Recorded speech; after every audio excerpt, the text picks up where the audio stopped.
지난해 10월 달에 재미있는 제목의 책이 출간되었습니다. 성공하려면 비워라, 즐겨라, 미쳐라, 이런 제목입니다. 사회 각계각층에서 성공했다는 말을 듣는 100명의 사람들의 이야기를 담아놓은 책입니다. 대학 교수, 의사, 한의사, 변호사, 경찰, 군인, 음악치료사, 부동산 전문가, 또 레크레이션 전문가, 체육인, 가수, 광고 전문가, 이런 등등의 사람들을 취재한 이야기입니다. 성공하려면 3가지를 잘해야 한답니다. 첫째는 비워야 한답니다. 욕심과 부정으로 가득한 심신의 독서를 비워야 한다는 겁니다. 유명한 시인과 소설가들이 도시에서 글을 쓰다 보니까 시상이 잘 안 떠오르다는 겁니다.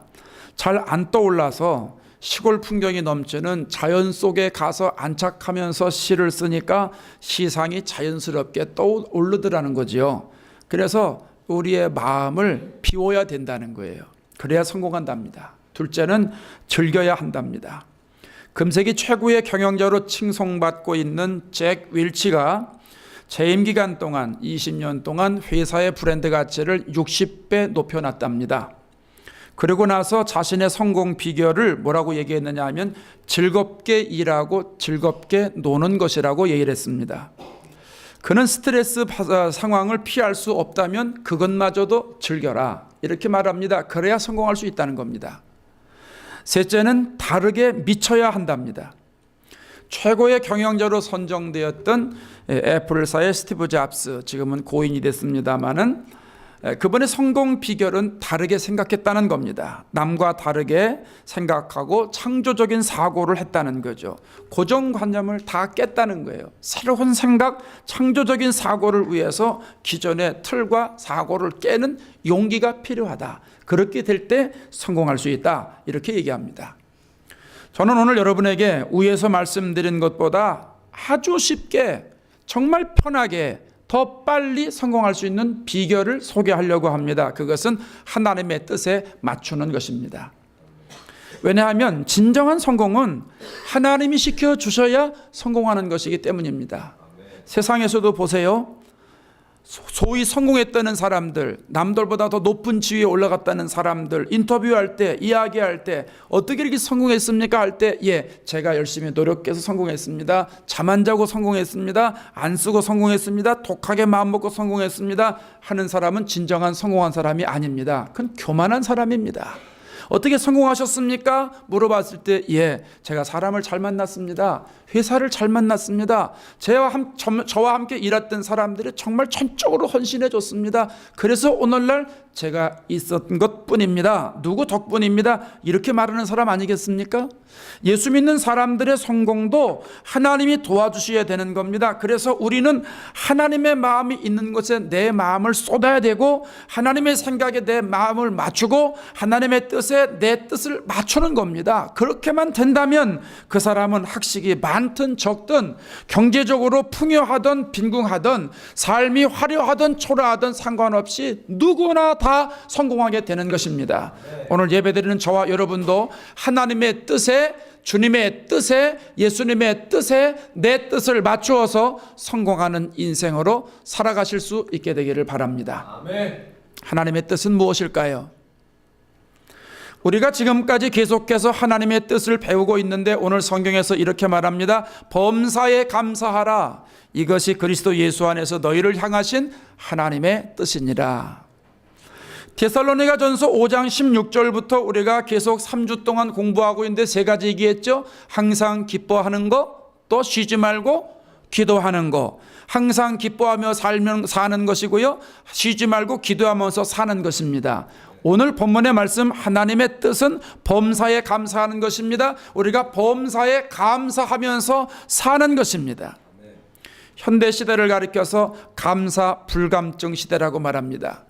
감사 결핍증 시대에 걸렸다고 말합니다.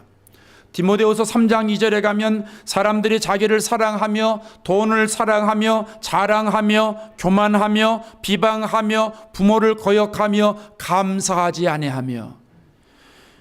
현대 사람들은 감사하지 않는다는 겁니다. 감사할 것이 없어서 감사하지 않는 것이 아니지요. 우리 주위에 보면 감사할 것들이 얼마나 많은지 모릅니다. 믿음의 눈으로 보는 건 두 번째 치고 일반적인 것 생각을 가지고 보면은요, 우리가 살아가는 이 주위 환경, 또 우리나라, 이 세계의 모든 걸 보면 감사할 일이 얼마나 많은지 몰라요. 제가 살고 있는 집이 1955년도에 지어진 집입니다. 오셔서 보신 분들은 아실 거예요. 괜찮죠? 55년에 지은 집 치고는 꽤 튼튼합니다. 1955년이면 우리나라의 전쟁이 막 끝난 직후입니다. 그때 우리가 얼마나 못 살았나? 1950년대 우리나라는 아시아에서 세 번째로 가난한 빈국이었습니다. 아시아에서 세 번째로 가난한 나라입니다. 그런데 요즘은 어때요? 아시아에서 세 번째로 부유한 나라 아닐까요? 옛날에는요, 베트남은 아시아의 파리라고 그랬어요. 그 당시에. 필리핀은 우리보다 10배, 20배 더 잘 살던 나라입니다. 근데 그런 나라들 다 못 살고 우리가 지금 이렇게 잘 살게 됐어요. 저 어릴 때만 해도 초등학교 다닐 때 가방이 없어가지고, 여러분 요즘 백팩이 흔해 터졌잖아요. 이 가방이 없어가지고 책을 들고 다닐 수가 없으니까 이런 보자기, 큰 보자기 있어요. 보자기를 쫙 펴놓고 여기다가 책을 놓고 이걸 둘둘둘둘 말아요. 이렇게 둘둘둘둘 말아가지고 이걸 뒤로 해가지고 이렇게 해가지고 앞으로 이렇게 해서 이게 묶는 거예요. 이따 이렇게 꽉 묶어가지고, 도시락도 있으면요, 도시락에 뭐 젓가락, 숟가락 들어가가지고 띄면은요, 덜컥덜컥덜컥 하죠. 이게 일본 말로 벤또라고 그랬죠, 벤또. 그러니까 이렇게 가방을 들고 다녔어요. 예. 도시락 싸우는 친구들이 없어가지고 미국 정부에서 원조를 줘가지고 저 어릴 때도 빵 많이 받아 먹었습니다. 밀가루 받아 먹고 학교에서 주고 이 배급을 주니까 쫙 줄 서 있습니다. 야, 목사님 되게 촌에 살았는가 보다. 아니요, 경기도 살았습니다. 경기도인데도 그 정도면 미안합니다. 충청도, 전라도는 경상도 한참 벌은 겁니다. 거기는 우리보다 훨씬 더 가난했던 거거든요. 저희 어릴 때 전화기 교환원이 있었습니다. 요즘 뭐 옛날 연속곡에서나 볼 수 있는 건데, 까만 전화기. 그것도 가진 집이나 있지 아무 집이나 있었던 게 아닙니다. 이렇게 돌립니다. 드르르르 돌리면은 교환이 나옵니다. 교환 그러면 제가 수원으로 전화하고 싶은데요, 수원 몇 국에 몇 번입니다. 그러면 잠깐 기다리세요. 그럼 교환이 거길 전화해가지고 여기서 전화 왔는데 받으시겠어요? 네네네, 연결해 주세요. 그럼 연결이 통화하세요. 연결되면 통화하세요. 그리고 저예요 뭐 하다가 이제 끝나면 우리 이제 전화 끝났어요. 그러면 교환원이 딱 내려놓고 이렇게 했던 시대가 있어요. 근데 지금은요, 우리나라의 스마트폰이 3천만 대가 넘습니다. 3천만 대. 이게 잘 표시가 안 나는데 국민 10명당 6명이 스마트폰을 사용합니다. 앤틱 전화기 누르는 거 그거 빼고 스마트폰이. 이게 얼마나 감사합니까? 시대가 달라져도 이렇게 달라졌어요. 이게 무슨 200년 전, 300년 전 얘기하는 게 아니고 지금 우리 시대 얘기를 하는 거예요. 우리 시대. 저 어릴 때 얘기를 하는 겁니다. 물론 제가 전쟁에 있을 때는 없었습니다만은 어릴 때 학교 다닐 때 내가 옛날 사람이 아니잖아요. 내가 이수신 장군 시대 사람도 아니고 조선 시대 사람도 아닌데 현대 사람인데, 지금 우리나라가 그런 상황에서 지금 몇십 년 만에 지금 나라가 달라졌습니다. 한국 가보세요. 얼마나 잘 살아요. 이게 미국인지 한국인지 샌프란시스코인지 뉴욕인지 서울인지 분간이 안 가요. 간판도 다 영어고 버스 노선도 다 영어로 돼 있고, 그저 그냥 머리가 까만 사람이 있으니까 이게 한국인가 보다 그래서 알지, 겉으로 보면은요 몰라요. 미국에 없는 거 없어요. 다 있어요. 다 있어요. 다 있어. 이렇게 잘 살아요. 그런데 감사하지 않아요.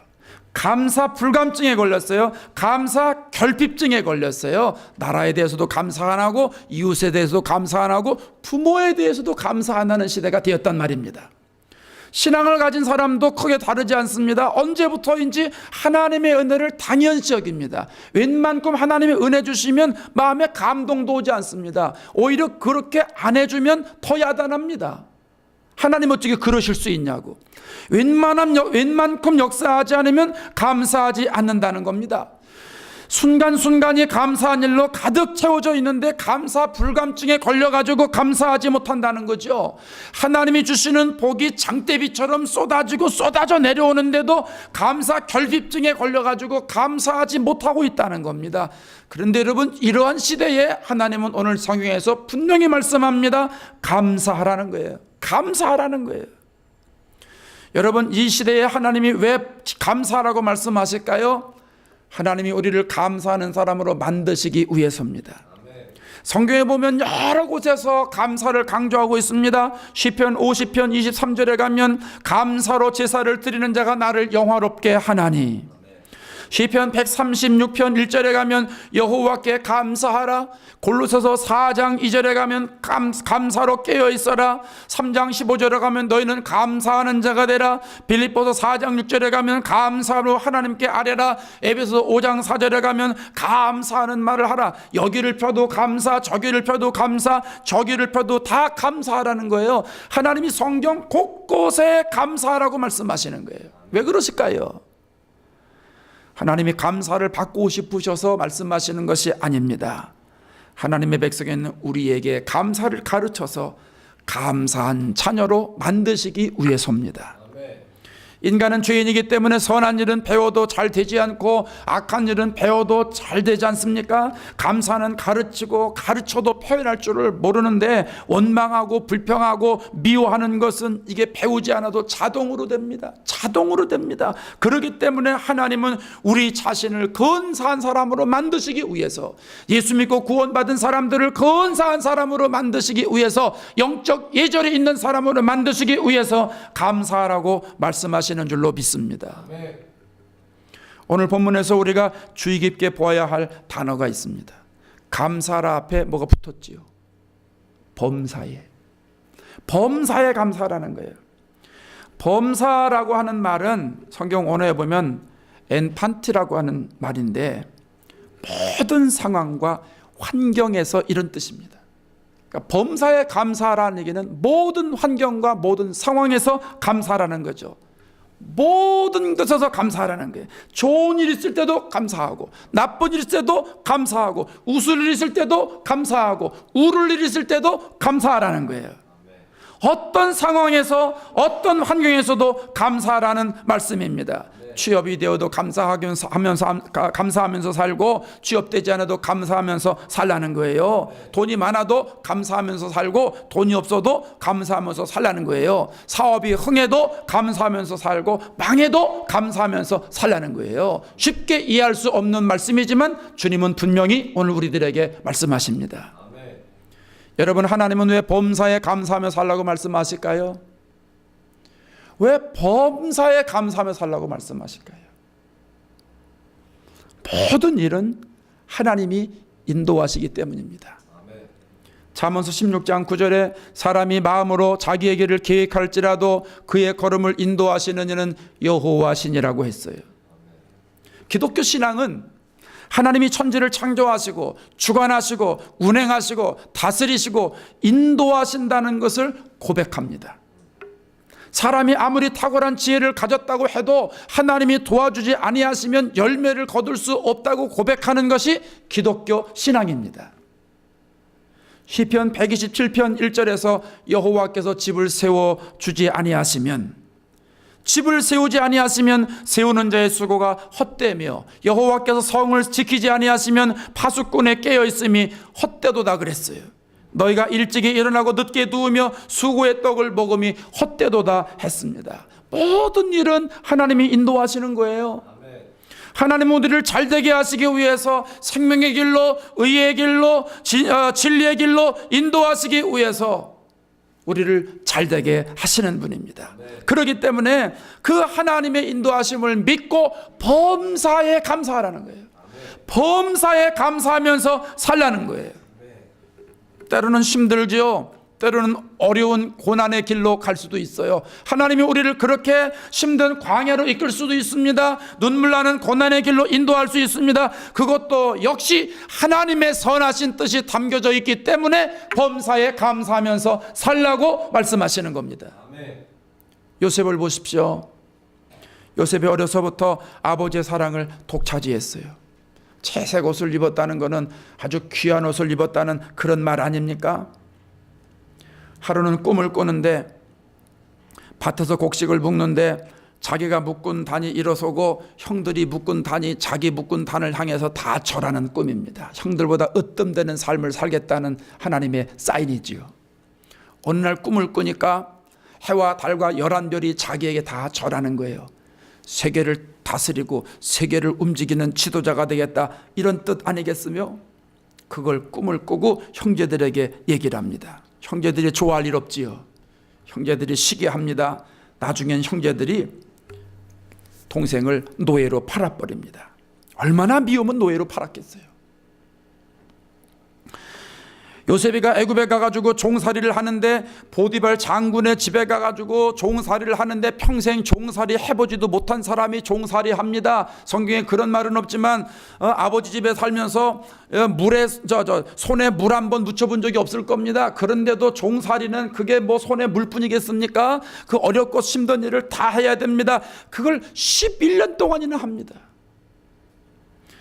나중에는 보디발의 아내가 유혹하지요. 그걸 거절하다가 감옥에 들어갑니다. 요즘 말로 말하면 그게 뭡니까? 강간 미수범으로 몰려가지고 감옥에 들어간 거 아니겠어요? 2년 동안 옥살이를 합니다. 나중에 바로왕이 꿈을 꾸는데 해결할 사람이 없으니까 요셉이 이름을 올려가지고 요셉의 이름을 올려서 요셉이가 왕 앞에 가서 해몽을 하잖아요. 7년 동안 풍년이 있을 것이고 7년 동안 흉년이 있을 것인데, 풍년이 있을 동안에 곡식을 저장했다가 흉년 들었을 때 그것으로 풀어서 백성들을 먹이시면 될 겁니다. 바로왕이 감동이 됐어요. 그 자리에서 총리로 세웁니다. 그때 나이 30세입니다. 요셉은 총리가 돼서 풍년 동안 모아둔 곡식으로 인해서 가뭄 때를 대비합니다. 그래서 가뭄에서 이스라엘 사람들만 살리는 것이 아니라 주위의 많은 나라들을 살립니다. 전 세계를 먹여 살렸다는 얘기입니다. 요셉의 형제들이 먹을 것이 떨어지니까 애굽에 곡식이 있다는 소식을 알게 됩니다. 가서 곡식을 사옵니다. 한 번 갑니다. 두 번 갑니다. 계속 가겠지요. 요셉이 보니까 자기 형들입니다. 나중에는 자기 신원을 밝힙니다. 형들이 난리가 났습니다. 부들부들 떨고 있는 겁니다. 이제는 죽은 목숨입니다. 과거의 일을 모두 알고 있는 동생 요셉이 총리가 됐다는 생각을 꿈에도 하지 못했는데 와 보니까 총리인 겁니다. 부들부들 떨고 목숨만 살려달라, 목숨만 살려달라, 지금 그 말을 해야 되는 이런 상황인데, 요셉의 얘기를 들어보십시오. 창세기 45장 5절에 당신들이 나를 이곳에 팔았다고 해서 근심하지 마소서, 한탄하지 마소서, 하나님이 생명을 구원하시려고 나를 당신들보다 먼저 보내셨나이다. 웬만한 사람 같으면 복수는 아니더라 할지라도 옥에다가 쳐넣어라, 먹을 것 주지 마라, 매우 쳐라 해서 돌려보낼 수도 있었을 겁니다. 생각해 보세요. 17살에 미국에 유학 가가지고 혼자 사는 것도 힘든 일인데 노예 생활해가지고 갖은 고생 다 하고 갖은 수모를 다 겪으면서 13년 동안이나 고생했는데 어떻게 분이 안 풀리겠습니까? 분이 어떻게 풀려지겠어요? 그대로 원망을 가지고 이제는 복수해야 될 때가 있고 자기 속을 시원하게 해야 될 때인데, 요셉이 뭐라고 그래요? 하나님이 우리의 생명을 구원하시려고 나를 당신들보다, 나를 형님보다 먼저 이곳에 보내셨다는 거예요. 하나님이 인도하셨다는 거예요. 여러분, 하나님은 우리가 잘 되기를 원하셔서 도와주시는 분이에요.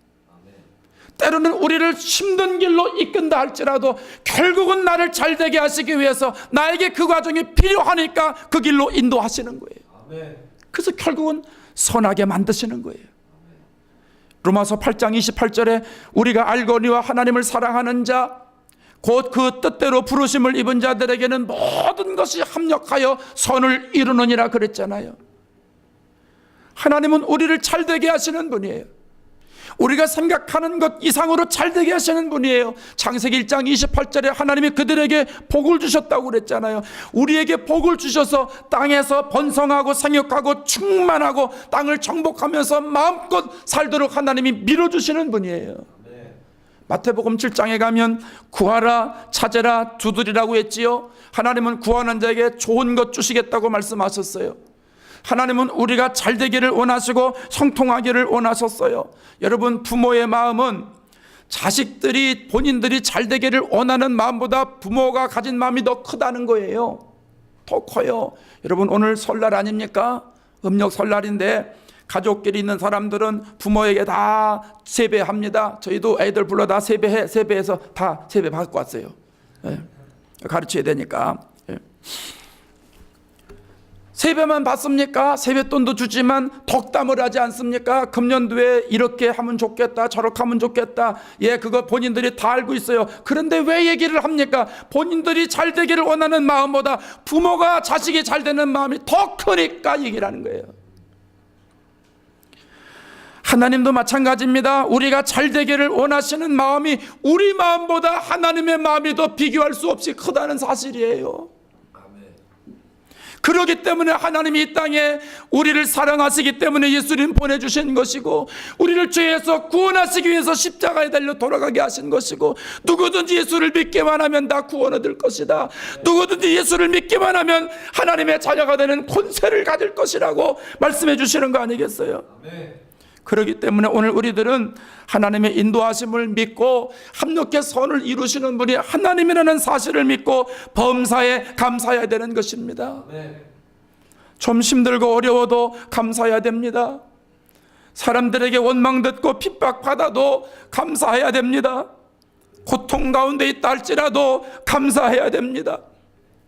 물질적으로 부족하다고 해도 감사해야 됩니다.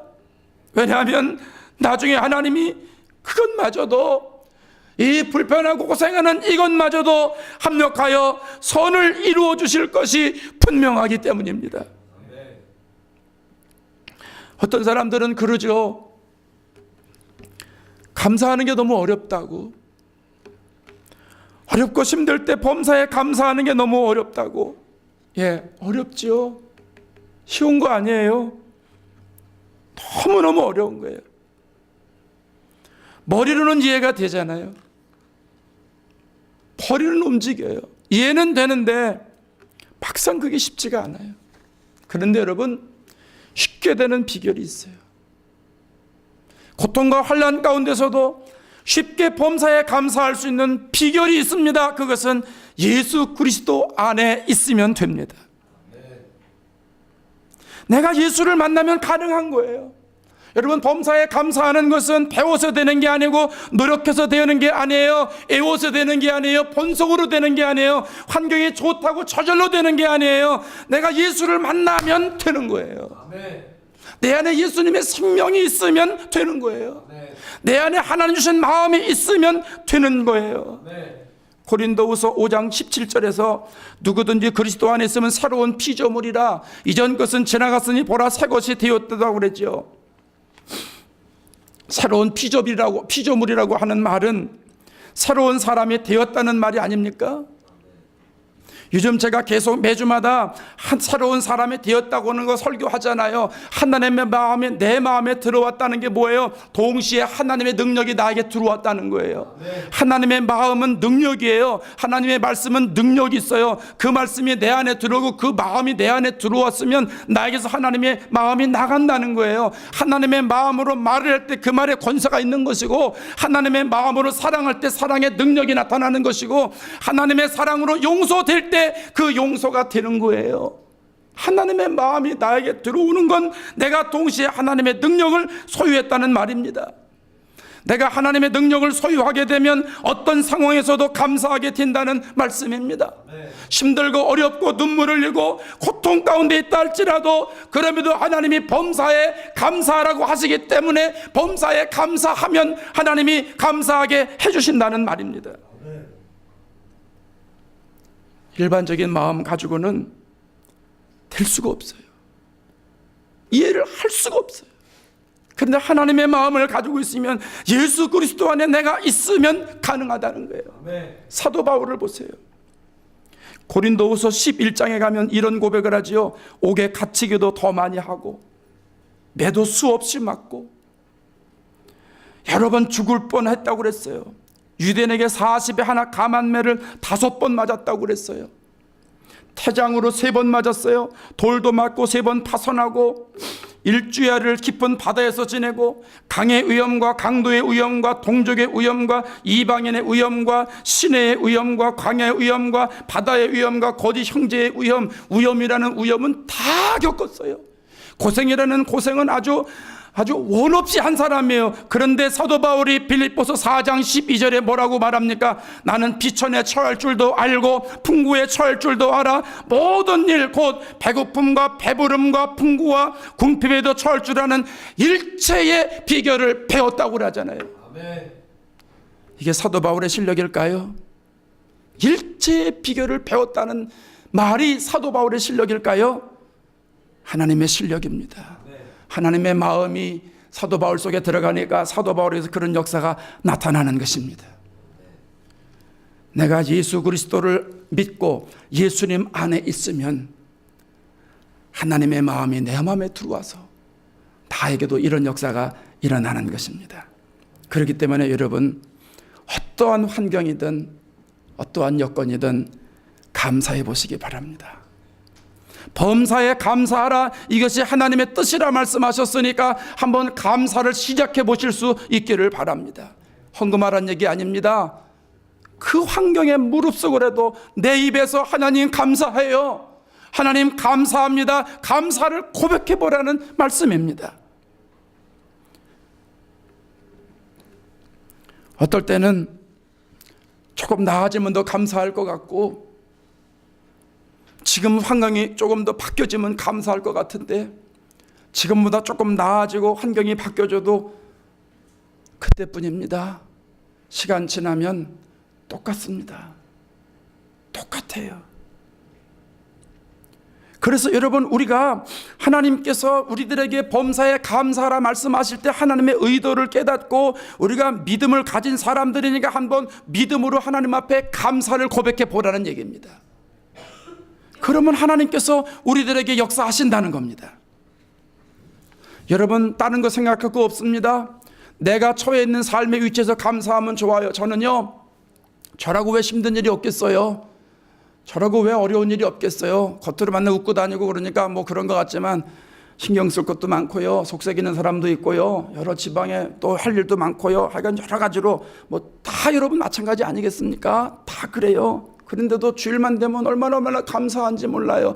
왜요? 설교할 수 있는 제단이 있다는 게 얼마나 감사한지 몰라요. 내가 예배드리러 갈 수 있는 제단이 있다는 게 얼마나 감사한지 몰라요. 여러분, 주일날 여기 이 자리에 서가지고 설교하는 거 아무나 하는 거 아닙니다. 아무나 하는 거 아닙니다. 근데 하나님이 매주일마다 쓰시니 얼마나 제가 감사한지 몰라요. 제가 어저께 몬트레일을 갔다 왔는데 우리 지방의 어느 교회 인사구역회 겸 1년 일반 구역회를 하러 갔다 왔어요. 차지 컨퍼런스를 하고 왔는데 그 교회가 지난 1년 동안 참 어려웠어요. 하반기 동안에 참 어려웠어요. 참 힘들었어요. 정말 힘들 때 제가 그 교회 한번 가서 설교하고 온 적 있죠.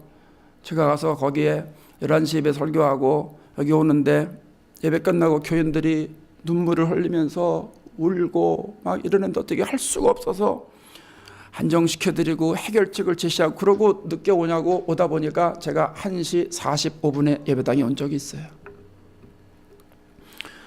예배 다 시작되고 오니까 성가대가 찬양하기 바로 전이라 성가대 찬양하고 바로 와서 설교한 적 있습니다. 여러분 기억하실 겁니다. 어느 집사님이 그래요. 목사님, 작년에 우리 교회 어려울 때 이 생각 저 생각 많이 했어요. 솔직히 우리 교회 문을 닫을까? 나 이제 접어두고 딴 교회 갈까? 이 교회는 비전 없다. 그 생각하고선 있었는데 막상 주일날 교회를 가려고 보니까 갈 교회가 없더라는 거예요. 몬트레이 지역에 왜 갈 교회가 없어요? 10개가 넘는데. 그런데 자기 재단이 아니기 때문에 갈 교회가 없다는 거예요. 얼마나 답답했는지. 그러면서 하는 말이, 목사님 교회 다시 이렇게 시작하니까 너무 좋아요. 새로운 교육자 와가지고 우리 매주마다 은혜 받고 있어요. 교인들 몇 명 안 되지만 너무너무 좋아요. 감사해요, 감사해요 그러는데, 여러분 그 집사님의 마음만 그렇습니까? 여러분은 주일날 올 때, 교회 올 때 그런 마음 없으십니까? 여러분 주일날 뭔 걱정을 합니까? 10-11 가필드 스트리트로 그냥 자동으로 오지 않습니까? 와가지고 예배 드리는데 누가 막아요? 은혜 쏟아지는데 누가 그거를 못 받게 막아요? 그냥 주일날만 되면 하나님이 마음 주셔서 오늘 교회 가야지. 네 하나님 좋은 교회 가지요.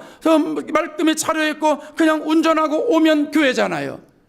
들어오면 예배 시작하고 설교되고 얼마나 은혜가 넘치고 성령이 막 역사하잖아요. 여러분 얼마나 감사한 거예요. 여러분은 주일날마다 감사하지 않습니까? 교회를 섬길 수 있다는 것이 감사하고, 은혜 받을 수 있다는 게 감사하고, 하나님 앞에 마음껏 찬양할 수 있다는 게 감사한 거 아니겠어요? 내 영적으로 문제가 해결되면 영혼이 잘 된 것 같이 범사가 잘 되고 강건하게 되는 것인데, 주일날 예배당에 와서 내 영혼의 문제가 해결되면 그 다음번의 문제는 자동으로 다 해결되는 것인데, 아멘. 가장 중요한 하나님과 나와의 문제가 해결되는 이 엄청난 일에 여러분 감사하지 않으십니까? 아멘. 여러분이 아시는 이지선 자매라고 있어요. KBS의 인간극장에도 여러 번 방송이 됐고 그런 자매인데, 저도 그 전에 몇 번 얘기한 적 있죠. 이 자매가 술에 취한 운전자의 차에 받쳐가지고 사고를 당했는데 차가 2바퀴가 굴렀어요. 가스통이 폭발해가지고 불이 나가지고 온몸에 중화상을 입었어요. 얼마나 심하게 입었는지 뼈까지 타버렸어요. 그래서 엄지손가락을 제외한 이 8개의 손가락을 다 잘라야만 했고, 피부의 55%가 타가지고 다 없어져 버렸어요. 그런데 이 자매가 이런 간증을 해요. 그 사건을 통해서 하나님이 나에게 왜 이런 고난을 주셨나 생각했다는 거예요. 그래서 원망을 많이 했다는 거죠. 왜 하나님 나에게 이런 일을 주세요? 왜 나에게 이런 일을 주세요? 병원에 가서 기도하면서 깨닫게 됐다는 거예요. 그러면서 이런 고백을 해요. 하나님께서 지금이라도 예전의 모습으로 돌아가게 해주신다고 해도 자기는 돌아가지 않겠다는 거예요. 하나님이 회복시켜 주신다고 그래도 자기는 가지 않겠다는 거예요. 왜냐하면 자기가 지금의 모습을 보면서 하나님이 나를 너무 사랑하시고 내가 하나님 앞에 귀한 일을 감당하고 있다는 게 너무너무 감사하다는 거예요. 그 자매 사진 보니까요, 고등학교 다닐 때, 대학교 다닐 때 사진 잘 나왔어요. 잘 나온 게 아니죠. 이쁜데 얼마나 이쁜가. 우리 교회 청년들처럼 이뻐요. 너무너무 이뻐요. 그런데 그때 모습으로 다시 돌아가지 않는다는 거예요. 손에 불이 타가지고 8개 손가락을 다 잘라야 될 때 그 엄마가 얼마나 마음이 미어 터지겠어요. 딸이, 그 예쁜 딸이 손가락 8개를 다 잘라야 되는 이런 상황이 되니 얼마나 속이 터지고 답답하겠어요. 그런데 이 딸이 그러는 거예요. 엄마, 더 많이 자르지 않아서 감사해야지. 더 많이 자르지 않아서 감사해야지. 이런 기가 막힌 고백이 어디 있어요? 그가 이런 말을 합니다. 온몸에 남은 상처, 짧아진 8개의 손가락, 이 모든 것은 주님이 날 사랑하시는 증거라는 거예요. 하나님이 다녀가신 흔적임에 감사한다는 거예요.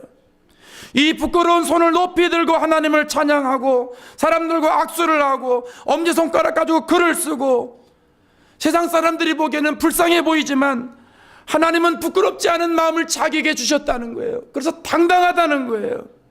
여러분 생각해 봐요. 믿음의 사람들은 환경이 좋아지고 조건이 좋아지고 세상이 달라져서 감사하는 게 아니지요. 우리는 믿음의 눈을 가지고 있고 하나님이 말씀하시면 그대로 순종하는 사람들이기 때문에 우리는 세상 사람들과 생각을 같이 하면 안 됩니다. 우린 생각을 달리 해야 됩니다.